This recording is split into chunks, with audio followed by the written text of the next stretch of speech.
Today is February the 15th. In the New Testament, Paul says, all things work together for good. Is that true? Let's find out together as we finish the story of Joseph.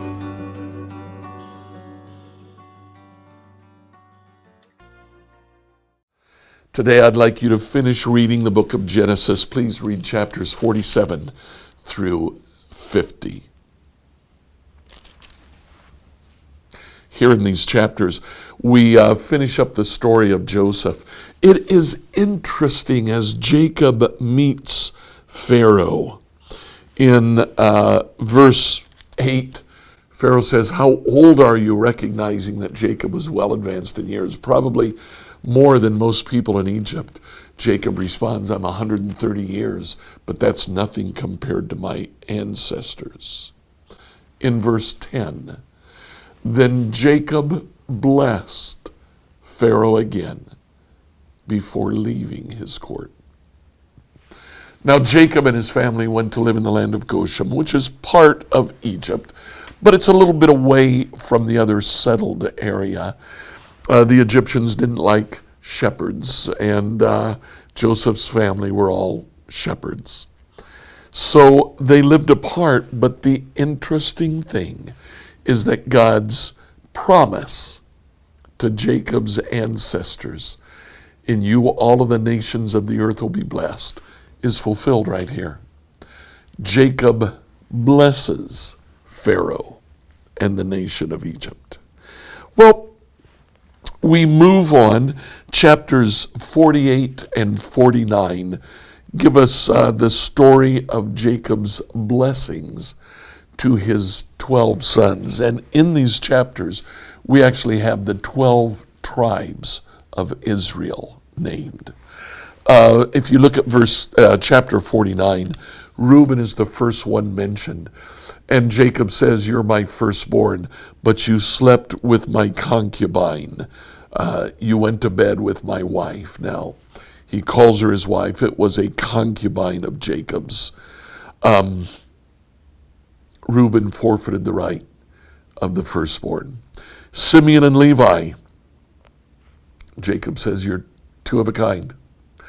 They're the ones who destroyed the village that had raped their sister Dinah, or the son of the leader had raped their sister Dinah, then asked for her in marriage, and they murdered all of the members of that village.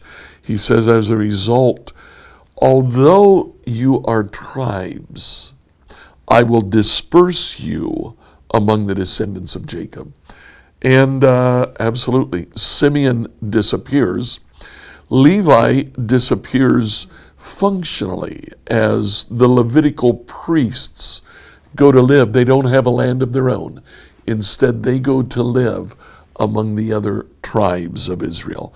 Simeon is absorbed by Judah, and Judah seems to take the role of the firstborn. Judah has the longest prophecy given on him, and it's a prophecy of kingship and leadership. And indeed, the Messiah is born of the tribe of Judah, just as Jacob prophesies in his blessing.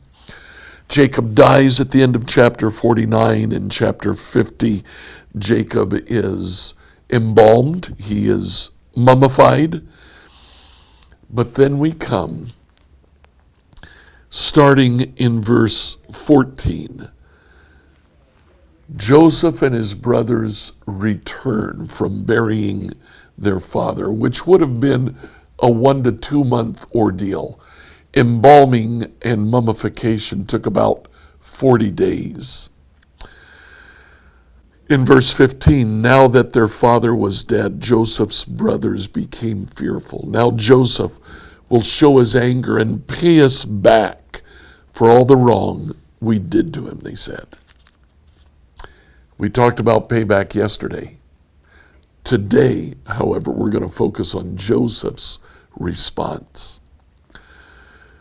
So they sent a message to Joseph. Before your father died, he instructed us to say to you, please forgive your brothers for the great wrong they did to you, for their sin in treating you so cruelly.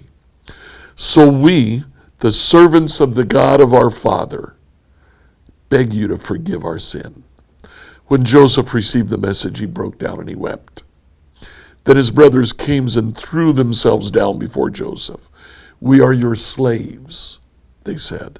Joseph replied, don't be afraid of me. Am I God that I can punish you? You intended to harm me, but God intended it all for good. He brought me to this position so I could save the lives of many people. No, don't be afraid. I'll continue to take care of you and your children. He reassured them by speaking kindly to them. Joseph then dies. He also is embalmed, and he awaits the book of Exodus when he, together with his brothers, will return to the land of Palestine. Did you hear what Joseph said? You intended to harm me, but God meant it for good. Paul says in the New Testament that all things work together for good. Is it true? According to this passage of Scripture, it is. But it's interesting. The good that Paul talks about, the good that Joseph talks about, includes years as a slave in the house of Potiphar, unjust accusations and punishments, years as a prisoner in the dungeons of Egypt. If Joseph would have looked at that, I don't think he would have said, those are the good years. I think he would have said, that's difficult. But what Paul and what Joseph is saying is that when we follow God, even the bad that happens to us can have a purpose and a reason. Now, in this case, Joseph ended up being second only to Pharaoh in all of Egypt. That might not always happen with us. Sometime when the bad happens to us, character is built, that's good, but the bad's still there. Sometimes I honestly think that the good that happens is that people can see our character. They can see our faithfulness, even in the midst of the bad and the evil that continues to happen to us. Do all things work together for good? Yes, they do. But good doesn't necessarily mean that all things work for our prosperity, for our health, or for what we might even consider our pleasure. Sometimes life is hard. Sometimes it's hard to see the good in a situation. But we can trust that there is good there.